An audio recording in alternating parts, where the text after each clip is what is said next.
Shalom. Kita mau lihat dalam kitab Yosua kita, seri yang ke-42.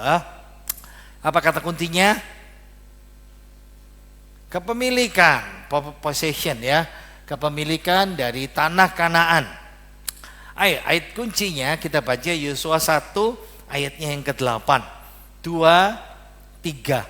Janganlah engkau lupa memperkatakan kitab Taurat ini, tetapi renungkanlah itu siang dan malam, supaya engkau bertindak hati-hati sesuai dengan segala yang tertulis di dalamnya. Sebab dengan demikian perjalananmu akan berhasil dan engkau akan beruntung. Nah, ini ayat kuncinya ya, Yosua 1 ayat ke-8. Dan kita sudah sampai bagian yang terakhir itu. Kalau saudara bisa lihat ya itu, prinsip pasal 22 sampai pasal 24. Nah, masalah di atasnya ada kata penyelesaian. Nah, kita sudah sampai di sini. Jadi kita sudah hari ini kita spesial hanya melihat pasal 22, lalu pasal 23, lalu pasal 24, lalu kitab Yosua selesai. Nah, ini serinya cukup pendek ya. 40 seri, nggak banyak kayak kitab-kitab yang lain seperti itu. Nah, pasal Yosua pasal 21 itu ceritanya salah paham. Salah paham di antara saudara. Saya rasa apa ya? Ini biasa terjadi di antara kita. Pernah enggak saudara salah paham? Pastilah. Kalau punya pasangan salah paham, ya toh? Enggak tahu Seva sama Al suka sering pas salah paham enggak tiap hari seperti itu? Satu kamar salah paham, ya toh? Satu pelayanan salah paham, ya toh? Satu komisi pelayanan salah paham, satu keluarga salah paham. Umum, hari ini kita belajar seperti ini ya. Ayo kita baca nats kita pasal 22, mulai 1, 2, 3. Lalu Yosua memanggil orang Ruben, orang Gad, dan suku Manasye yang setengah itu, dan berkata kepada mereka, kamu telah memelihara segala yang diperintahkan kepadamu oleh Musa, hamba Tuhan itu, dan telah mendengarkan perkataanku dalam segala yang kuperintahkan kepadamu. Kamu tidak meninggalkan saudara-saudaramu selama waktu itu sampai sekarang, tetapi kamu setia memelihara perintah Tuhan Allahmu kepadamu. Tetapi sekarang Tuhan Allahmu telah mengaruniakan keamanan kepada saudara-saudaramu, seperti yang dijanjikannya kepada mereka. Oleh sebab itu pulanglah ke kemahnya, ke tanah milikmu yang telah diberikan kepadamu oleh Musa, hamba Tuhan itu di seberang sungai Yordan. Nah, supaya ngerti cerita hari ini, saya mulai dengan latar belakang. Jadi mulai dari pasal 1, nggak kepanjangan, saya bikin kotak-kotak pendek ya. Jadi ceritanya Yosua ini kan penaklukan wilayah Kanaan, lalu dibagi. Nah, setelah Kanaan ditaklukkan, warisan-warisan, tanah-tanah warisan lalu dibagi. Lalu kita juga sudah belajar, semua suku sudah dapat tanah warisannya. Nah, jadi Kanaan sekarang no war, tidak ada perang, aman, damai, sentosa. Semuanya sudah dapat tanah miliknya sendiri. Nah, berarti ngapain kita sekarang? Nah, kayaknya dalam bagian pasal 22 ini Yosua panggil semua tentara yang wajib militer, pasukan dibubarkan. Itu ceritanya. Dan hari ini itu cerita tentang 2,5 suku yang di wilayah timur yang sudah dapat tanah di seberang sungai Yordan. Yang ikut mereka sudah 7 tahun, 7 tambah 8 ya. Wow, 7 tahun lebih disuruh pulang. Itu ceritanya seperti ini ya. Jadi ini sudah pasal terakhir, kesimpulan. Tapi pasal 22 ini bicara tentang masalah salah paham antara saudara. Nah, Yosua memberikan nasihat. Jadi 2,5 suku. Kenapa 2,5? Karena Ruben dan Gad pisah di seberang. Lalu Manasye itu terbagi 2, yang di seberang sama-sama Ruben dan Gad itu setengah, tapi yang setengah dapat warisan di dalam negeri Kanaan yang di seberang sungai Yordan itu. Jadi pasukan 2,5 suku ini dipanggil sama jenderalnya, ya pemimpinnya, ya jenderalnya, ya hakimnya, ya administratornya, ya presidennya. Nah, mereka dipuji. Wah, kamu luar biasa. Kamu menepati janji. Janji di hadapan Tuhan, janji di hadapan Musa, lalu janji di hadapan saya, seperti itu. Ingat ya. Nah, 2,5 suku Manasye, Gad, dan Ruben sudah sebelumnya dapat izin dari Musa. Kami tidak dapat warisan yang kita taklukkan nanti.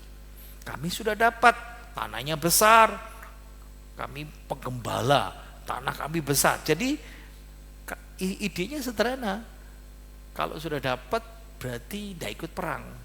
Tapi mereka ya di satu sisi mereka komitmen, ya ketika Musa marah mereka berkata, enggak, walaupun kami datang, nah di sini kami janji, kami mau ikut menyeberang ke barat, kami mau turut perang sama saudara-saudara kami 9,5 suku, kami mau ikut dalam penaklukan Kanaan. Bahkan Alkitab mengatakan dengan jelas, mereka yang berjalan di depan berarti memimpin. Mereka tinggalkan istri, anak-anak di tanah mereka, dan mereka mimpin perang. Setia dari awal penyeberangan, dari Sungai Yordan mulai menyeberang, mereka yang ya memang imam yang ya, persis seperti itu ya, tabut perjanjian diangkut oleh imam, lalu pasukan mulai menyeberang.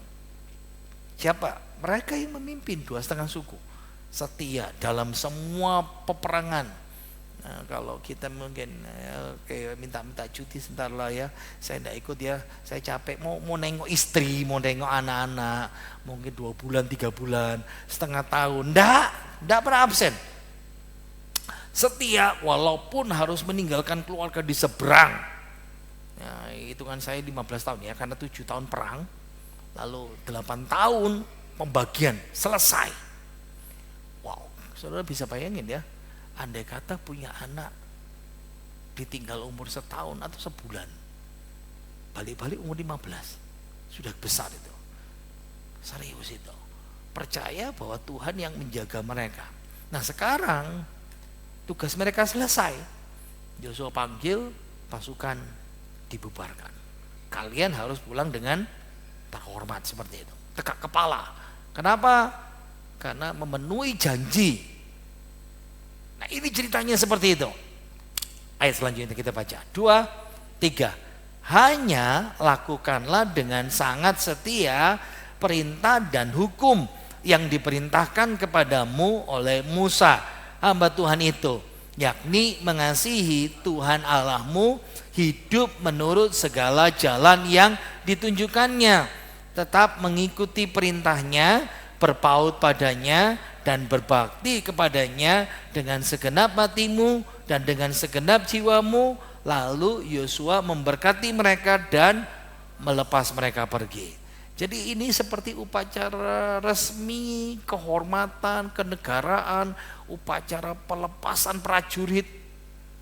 Nah, pesannya 6, lakukanlah dengan setia perintah dan hukum Tuhan, kasihi Tuhan Allahmu, hidup menurut segala jalan yang ditunjukkannya, tetap mengikuti perintahnya, berpaut padanya, berbakti padanya dengan segenap hati dan jiwa.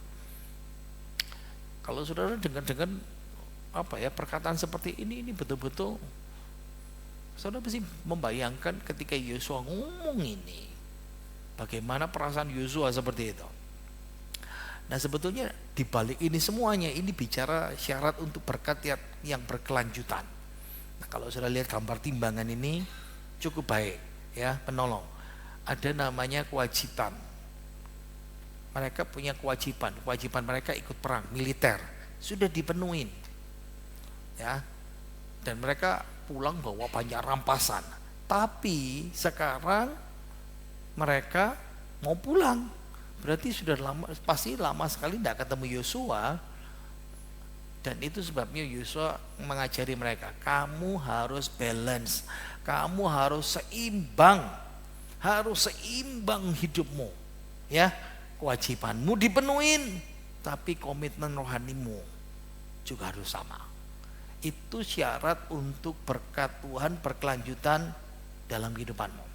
Saya sedikit membayangkan Yosua itu seperti orang tua yang cemas, anak mau pergi meninggalkan rumah.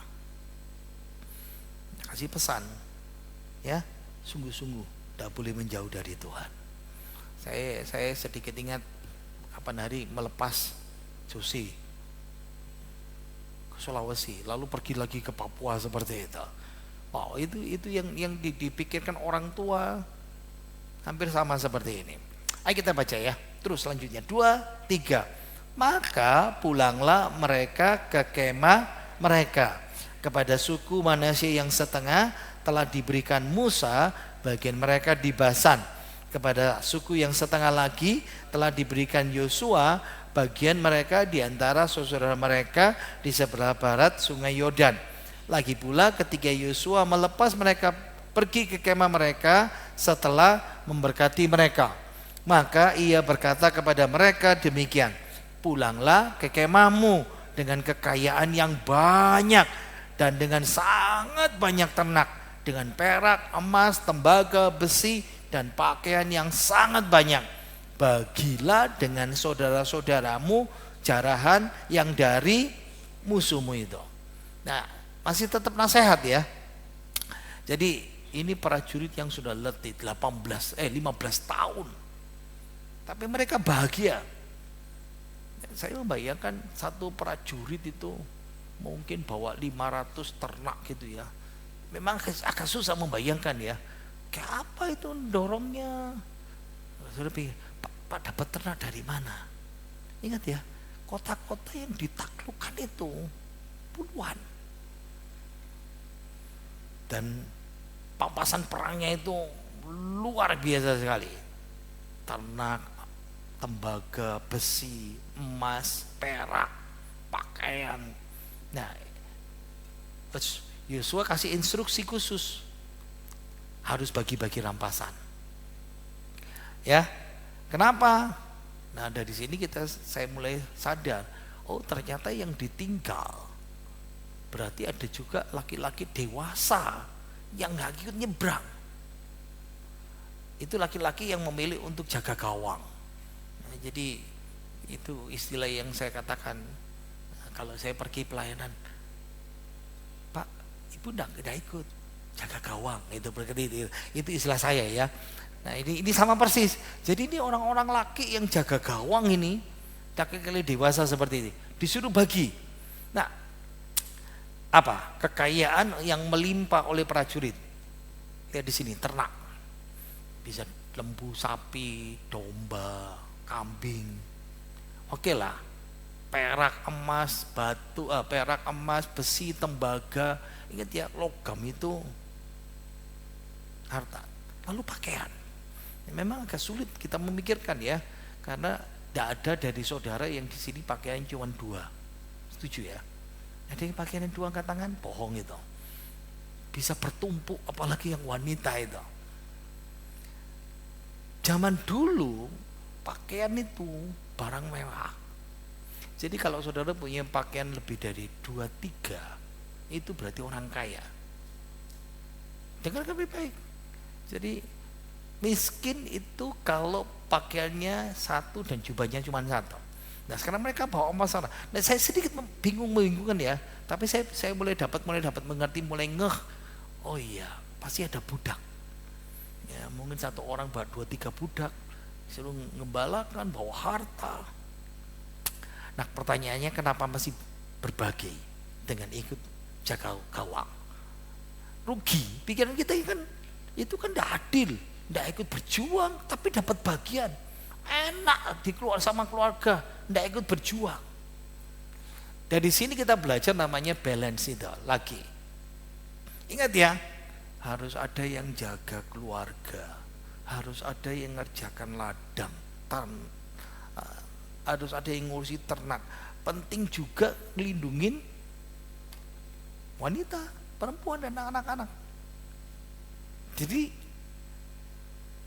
oke lah, mungkin sedikit saya memikirkan ya, 5 keluarga, saya tidak tahu, ini cuma bayangan saya ya, 5 keluarga, 10 keluarga dijaga laki-laki 2. Karena anak-anak kan remaja tidak ikut. Nah, semakin besar bisa jadi laki-laki dewasa itu loh, prajurit yang seperti itu. Nah, akhirnya saya paham di masa depan, saya lari ke depan ya. Ceritanya ketika peristiwa Siklak 1 Samuel pasal 30 ayat 24. Saya baru ngeh ketika Daud kan lari ke Filistin, sama orang Filistin dikasih kota Siklak. Nah, Daud lalu pergi ikut perang sama orang Filistin, tapi remaja Filistin tidak setuju, lalu disuruh pulang. Nah, waktu pulang ternyata kota Siklak itu dijarah oleh orang Amalek. Wah, Daud hampir mau dibunuh sama tentaranya semuanya yang ikut sama dia pelariannya. Tapi dikuatkan Tuhan, dikejar. Nah, karena mereka yang ngejar ini kecapean, separuh berhenti jaga barang. Lalu sebagian pergi perang, lalu waktu pulang jarahannya diambil. Nah, yang ikut perang iri hati, enak yang jaga, diam-diam enak-enakan. Dan Daud berkata, enggak, semua yang didapat harus dibagi 2. Nah, itu bicara keseimbangan. Lalu saya mulai belajar persiapan yang hari ini. Berarti Daud itu belajar dari Yosua. Daud itu merenungkan firman Tuhan itu benar-benar. Daud bisa ngerti sama sekali dari mana dia? Dari firman Tuhan.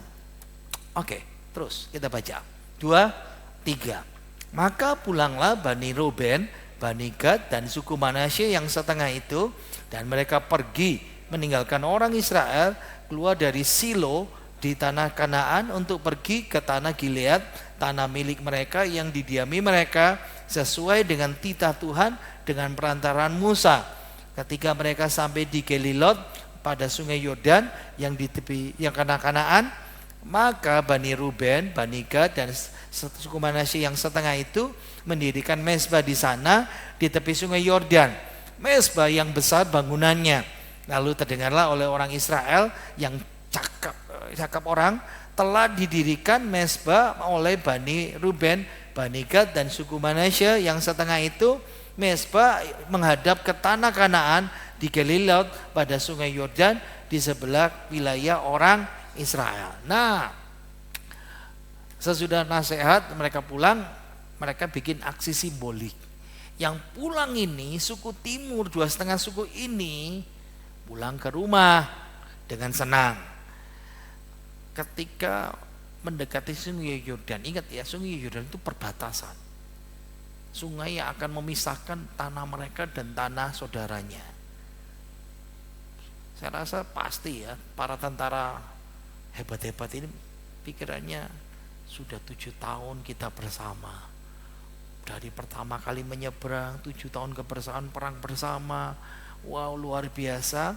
Dan ketika menghadapi sungai Yordan, mereka merasa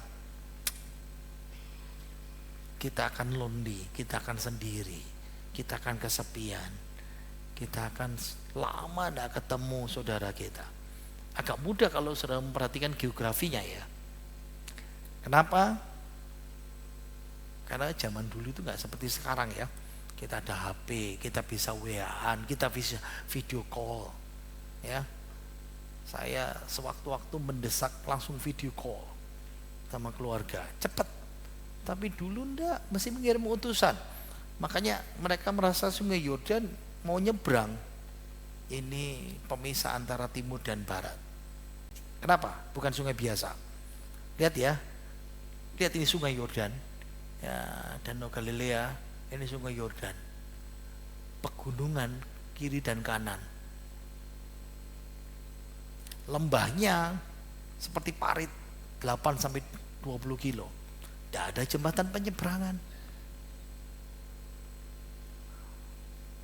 Jadi mau nyebrang pasti tidak ketemu lagi. Mesti dipahami seperti itu ya. Jadi kalau musim panas menyengat, malas orang jalan. Musim semi air meluap. Ono ae alasannya saudara ya. Banjir kalau musim dingin lalu mencair, banjir pasti. Kesimpulan mereka, Sungai Yordan ini kontribusinya besar. Kita akan terpisah secara permanen. Ya memang pikiran manusia normal ya. Wah, apa ya caranya ya? Supaya mengikat tali persaudaraan ini. Supaya nanti gimana anak cucu kita? Kita dipikir tidak punya hubungan keluarga seperti itu. Jadi 2,5 suku ini, para prajurit ini diskusi sebelum nyebrang. Apa yang bisa dilakukan melambangkan persatuan antara timur dan barat ini di kedua sisi. Apa yang bisa mengingatkan semua orang bahwa kita ini sama-sama anak-anak perjanjian? Jawaban mereka sepakat, bangun mezbah. Mezbah besar, bisa dilihat dari jauh, bahkan kita bangun di pinggir barat, dari timur pun, dari sungai pun kita bisa lihat itu dari jauh. Simpel ya. Jadi kita mesti paham pikiran mereka. Yang pertama, mezbah besar buatan ini jadi saksi. Kenapa? Nah, Silo itu ibu kota negara, ibu kota pemerintahan, tapi juga ada kemah Tuhan tabernakel di situ. Nah, mezbah yang didirikan di sini,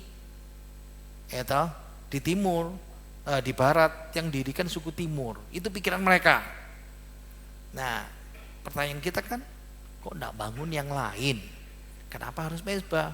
Saudara mesti ngerti ya, yang mengikat hidup orang Israel itu adalah Bait Allah. Di Bait Allah mereka datang kepada Tuhan. Makanya dikatakan, kenapa? Lihat, saudara baca di Alkitab ya. Janganlah datang menghadap Tuhan dengan tangan hampa. Kalau datang ke Bait Allah mesti bawa persembahan, korban itu. Makanya kenapa kita kolektor seperti itu, ya, pahami seperti itu. Ayo kita baca ayat 12. 2, 3. Ketika hal itu terdengar oleh orang Israel, berkumpullah segenap umat Israel di Silo untuk maju memerangi mereka. Nah, dari sini timbul salah paham. Jadi mulai adanya peperangan, simbol. Nah, ini kalau mau tahu mereka berkumpul di Silo. Nah, rekonstruksinya itu seperti ini. Sebelah sini itu Bait Allah, kelihatan ya. Di sini tempatnya imam-imam, hakim-hakim. Makanya kalau sudah dengar ceritanya Salomo, lalu Samuel. Aduh, ceritanya kamu. Samuel ke rumah Imam Eli, dibawa dari bayi lalu tinggal di sana. Dia dengar Samuel. Ya, di tempat ini. Oke, saya mulai di sini. Ini konstruksinya ya, pusat gambar dan perintahan. Jadi suku barat bereaksi dengan pikiran orang suku timur beda. Orang timur, oh ini simbol persatuan, tapi orang barat berkata, kamu mau murtad. Kenapa? Tuhan sudah bilang tidak boleh didirikan mezbah yang lain. Pusat ibadah satu tok, tabernakel di rumah Tuhan. Rumah Tuhan ada di Silo. Nah, saya membayangkan hoax, ditambah ini sana sini, dipelintir sana sini, persis seperti kita pemilu gitu ya. Banyak cerita yang tambah inilah, dipotong-potong lah, gitu, macam-macam ya. Semuanya langsung kumpul di situ. Nah, jadi di Silo bagi orang Israel adalah tempat berkumpul, tempat satu-satunya altar. Pokoknya mezbah Tuhan ada di situ. Kalau orang timur bangun, berarti mereka memberontak sama Tuhan. Makanya mereka salah paham. Tidak tahu ceritanya, diresapi sendiri, diramasi sendiri, lalu simpulkan mereka berontak pada Allah. Jadi kalau ada umat yang mendirikan mezbah pengorbanan kedua, itu berarti jelas ya, imamat bilang tidak boleh ada yang lain. Jadi pikirannya orang barat yang berkumpul ini, kekudusan Tuhan sedang diancam. Kalau Tuhan bilang satu, datang ke Bait Allah, tempat tabernakel, ke mezbahnya cuma satu, itu mutlak, tidak boleh kompromi. Dan lain di satu sisi mereka sudah muak dengan pemberontakan masa lalu. gara-gara akan ambil barang. Mas dari sini ya ambil baju. Ingat ya, ambil baju, karena itu barang mewah. Waktu di Yeriko, mereka kalah perang. Jadi mereka takut berkatnya diambil sama Tuhan. Jadi bisa lihat ya, dua sisi yang seperti ini. Nah, tapi bagusnya di sini 2, 3. Kemudian orang Israel mengutus kepada Bani Ruben, kepada Bani Gad, dan kepada suku Manasye yang setengah itu ke tanah Gilead, Imam Pinehas bin Eleazar, dan bersama-sama dengan dia 10 pemimpin, yakni seorang pemimpin kaum keluarga sebagai wakil tiap-tiap suku Israel. Masing-masing mereka itu kepala kaum keluarganya di antara kaum-kaum Israel. Nah, yang patut dikagumi, nah ini paling bagus ya, teguh hatinya, tidak mau kompromi kepada ketidaktaatan. Kita harus taat sama firman Tuhan. Semangat terhadap kebenaran, kecemburuan terhadap ibadah murni, bagus sekali. Tapi lebih dari atas itu belajar hidup berhikmat. Kenapa? Ini yang paling penting ya. Nah ini suatu poin utama buat kita. Kalau kita menghadapin salah paham yang seperti ini, ya bijak menghadapi, mulai dengan protes keras, tapi menghindari konfrontasi langsung. Kalau langsung pikiran A, ini pikiran B. Ambil rohaniawan, minta tolong orang yang lebih rohani. Pinehas itu anaknya imam besar Eleazar. Pinehas ini dari mula waktu 40 tahun bersama Musa pada padang gurun itu yang membela. Pokoknya orangnya terkenal kenceng nih. Dan mereka kirim juga ke delegasi, wakil-wakil dari tiap suku, cari solusi damai. Itu yang paling penting. Jadi ini nolong kita ya. Kalau kita menghadapi salah paham, seringkali kita, ini gaya kita ya, pokoknya tak labrak habis-habisan. Nah itu masalah kita kan, itu masalah kita di situ. Oke. Ayat selanjutnya 2, 3. Setelah mereka sampai kepada Bani Ruben, kepada Bani Gad, dan kepada suku Manasye yang setengah itu di tanah Gilead, berkatalah mereka kepada orang-orang itu demikian.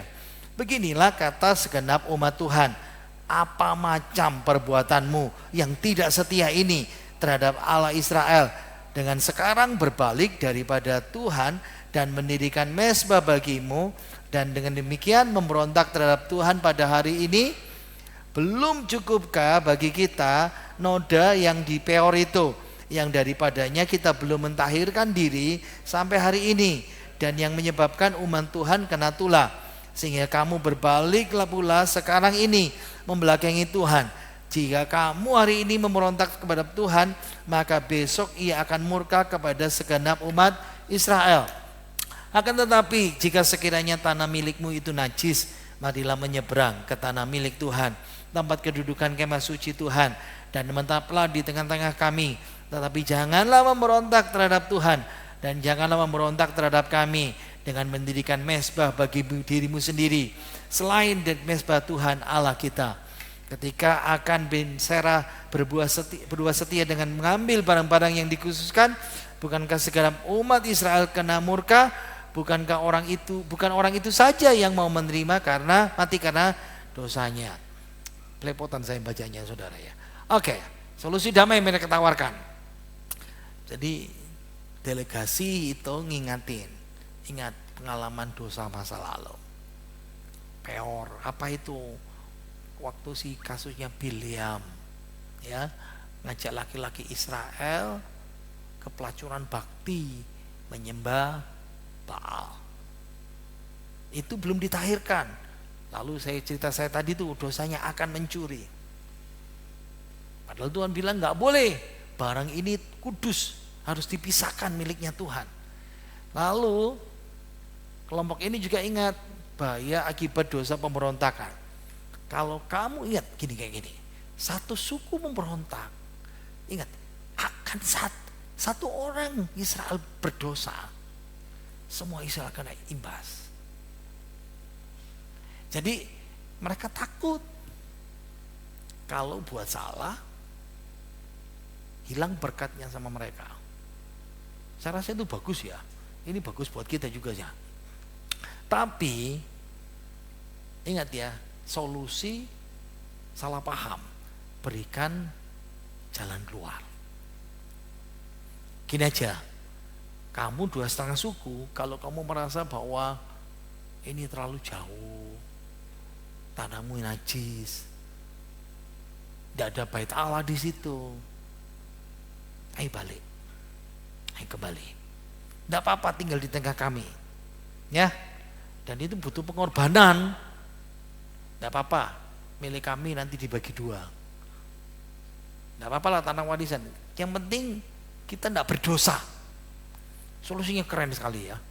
Mereka tawarkan seperti itu. Oke, kita baca 2, 3. Lalu jawab Bani Ruben, Bani Gad, dan setengah suku manusia yang setengah itu, katanya kepada para kepala kaum orang Israel, Allah segala Allah, Tuhan, Allah lah yang Allah, Tuhan, dialah yang mengetahui, dan patutlah orang Israel mengetahuinya juga. Jika sekiranya hal ini terjadi dengan maksud memberontak atau dengan maksud berubah setia terhadap Tuhan, biarlah jangan Tuhan selamatkan kami pada hari ini. Jika sekiranya kami mendirikan mezbah untuk berbalik daripada Tuhan, untuk mempersembahkan korban bakaran dan korban sajian di atasnya, serta korban keselamatan di atasnya, biarlah Tuhan sendiri yang menuntut balas terhadap kami. Nah sekarang 2,5 suku membela diri, dikasih kesempatan membela diri. Jadi akhirnya delegasi Israel dari barat, oh berarti kita salah paham, kita salah mikir, kita salah nilai. Karena fakta kenapa mereka mendirikan terungkap itu. Nah di sini kita lihat ya, ada yang marah, ada jawab dengan tulus, nolak tuduhan. Nah kalau kita salah paham itu, ini 2 hal yang terjadi, logika jalan atau tidak, atau emosi yang paling besar. Nah itu. Ada satu ayat yang menolong kita, ini bagus sekali ya. Ayo baca Amsal 15 ayat 1 dan 2. 2, 3. Jawaban yang lemah lembut meredakan kegeraman, tetapi perkataan yang pedas membangkitkan marah. Lidah orang bijak mengeluarkan pengetahuan, tetapi mulut orang bebal mencurahkan kebodohan. Nah dari sini kita paham ya, dijawab dengan lemah lembut. Nah kadang-kadang emosi langsung, kurang ajar, kamu pikir. Nah, lalu api pun mulai besar. Mereka meredakannya dengan apa? Jawaban lemah lembut. Dan mereka mulai penegasan, Tuhan itu saksi. Pakai 3 kali ya, 3 nama Allah. Lalu bahasa Ibrani jelas ya, El, Elohim, dan Yahweh. El itu Allah, Elohim, Allah, dan Yahweh. Tidak kelihatan ya, El itu berarti yang besar, yang maha kuasa. Elohim itu Allah, Yahweh itu Tuhan udah besar dalam Alkitab kita seperti itu. Nah ini menegaskan ya, ya kira-kira tindakan mereka merupakan mereka bukan merupakan pemberontakan, dan kalau mereka memberontak berarti mereka pantas terima hukuman dari Tuhan. Jadi alasannya diberitahu, kami bangun 2 alasan. Karena kita terpisah secara geografis, nanti kamu pikir untuk generasi ke depan. Jadi mereka bilang, next ya, kami tahu hukum Tuhan yang mengatur peribadatan, ya, tidak boleh bikin mezbah lagi kedua. Tujuan mezbah baru didirikan bukan untuk korban. Kami tidak mau bakar korban di sana, tapi ini cuman sebagai simbolik kesaksian suku yang di timur Transyordan, kami nanti punya hak untuk menyeberangi ibadah ke Silo. Ya, altar ini, mezbah ini, makanya kalau dengar altar itu mezbah ya, ini salinan persis yang dari Silo. Jadi kalau orang tanya generasi berikutnya, apa hakmu boleh datang ibadah? Karena di situ. Nah ini menolong kita ya, rekonsiliasi. Kita tidak baca ayatnya ya, waktu ya. Saya lihat krisis happy ending.